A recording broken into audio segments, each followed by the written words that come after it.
세계보건기구 WHO가 코로나19 전파 경로에 대한 조사 결과를 공식 발표했습니다. 조사팀은 박쥐 등 중간 숙주를 통해 전파될 가능성을 가장 높게 판단했습니다. 자세한 소식 취재기자 연결해 들어보겠습니다. 천서연 기자. 네, 보도국입니다. 네, WHO가 조사팀이 조사를 마친 지 48일 만에 보고서를 공식 발표했는데요. 이 자세한 내용 전해주시죠. 네, 30일 WHO가 공식 발표한 보고서에 따르면 코로나19 경로로 4가지가 거론됐습니다. 네. 이 가운데 박쥐와 같은 동물에서 시작돼 중간 숙주를 통해 인간에게 전파됐을 가능성이 가장 높다는 판단 결과가 나왔습니다.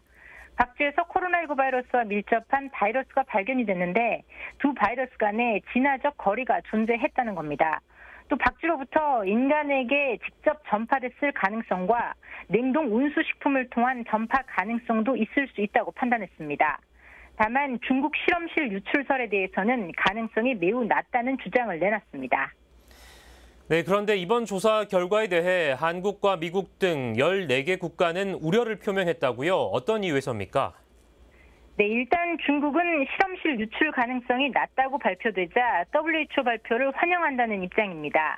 하지만 한국과 일본, 미국 등 14개국은 보고서 결과에 대해 우려하는 공동 성명을 발표했습니다. 네. 조사 과정에서 중국의 정보 접근 금지 규정으로 실험실 유출설에 대해 충분히 조사하지 못했다는 점을 이유로 꼽고 있습니다.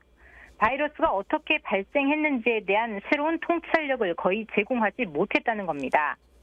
수사팀의 보고서 발표가 계속 지연된 점도 거론이 됐습니다. WHO가 이미 2차례나 발표 시기를 미뤘지만 이에 대한 설명은 없었기 때문입니다. 한편 WHO 사무총장은 조사팀의 실험실 유출설에 대한 추가적인 심층 조사를 요구한 것으로 알려졌습니다. 네, 그렇군요. 한편 4월부터 전국의 어린이집 교사들은 한 달에 한 번씩 코로나19 검사를 받아야 한다고요? 네, 그렇습니다. 다음 달부터 어린이집 보육교사들의 선제 검사가 의무화됩니다. 이에 따라 한 달에 한 번 보육교사들은 코로나19 검사를 받아야 합니다. 중대본부는 최근 일주일간 코로나 신규 집단 발생 13건 중 1건이 어린이집에서 발생한 만큼 보육교사들의 선제 검사를 의무화한다고 밝혔습니다. 구체적인 검사 계획 및 시행 방법은 추후 발표될 예정입니다. 네, 마지막으로 코로나19 국내 발생 현황도 전해주시죠. 네, 오늘 새벽 0시 기준으로 국내 코로나19 누적 확진자 수는 어제보다 506명이 늘어났습니다. 이 중 서울에서 156명이, 경기에선 106명이 발생했습니다.